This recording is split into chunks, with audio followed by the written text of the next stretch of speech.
ಕುಬೇರನ ಶಿಕ್ಷೆಗಾಗಿ ಯಕ್ಷನು ಅಲಕಾನಗರದಿಂದ ದೂರ ರಾಮಗಿರಿಯಲ್ಲಿ ಏಕಾಂಗಿ ಜೀವನ ನಡೆಸುತ್ತಾನೆ. ಪ್ರಿಯೆಯಿಂದ ದೂರವಾದ ದುಃಖ ಅವನನ್ನು ಆವರಿಸಿದೆ. ವರ್ಷಾಕಾಲದ ಮೊದಲ ಕಪ್ಪು ಮೋಡವನ್ನು ನೋಡಿ ಯಕ್ಷನ ಮನದಲ್ಲಿ ಆಶೆಯ ಕಿಡಿ ಹೊತ್ತುತ್ತದೆ. ಯಕ್ಷನು ಮೋಡವನ್ನು ತನ್ನ ಪ್ರಿಯೆಗೆ ಸಂದೇಶ ತಲುಪಿಸುವ ದೂತನಾಗಿ ಕೇಳಿಕೊಳ್ಳುತ್ತಾನೆ.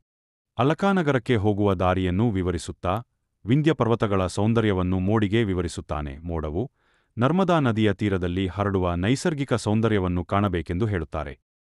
ಅವಂತಿ ನಗರದ ಸಂಭ್ರಮ, ದೇವಾಲಯಗಳು, ಮೆರವಣಿಗೆಗಳು ಎಲ್ಲವನ್ನೂ ಮೋಡಿಗೆ ವಿವರಿಸುತ್ತಾನೆ.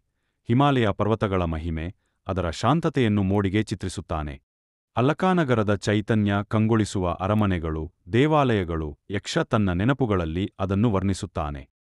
ಪ್ರಿಯೆಯ ನಿವಾಸಕ್ಕೆ ತಲುಪಿ ಯಕ್ಷನ ಸಂದೇಶವನ್ನು ಹೇಳಬೇಕೆಂದು ಮೋಡಿಗೆ ಕೇಳಿಕೊಳ್ಳುತ್ತಾನೆ. ಯಕ್ಷನಿ ಸಂದೇಶವನ್ನು ಕೇಳಿ ಧೈರ್ಯ ಪಡೆಯುತ್ತಿದ್ದಾಳೆ ಎಂಬ ಭರವಸೆಯೊಂದಿಗೆ ಕಾವ್ಯ ಅಂತ್ಯಗೊಳ್ಳುತ್ತದೆ.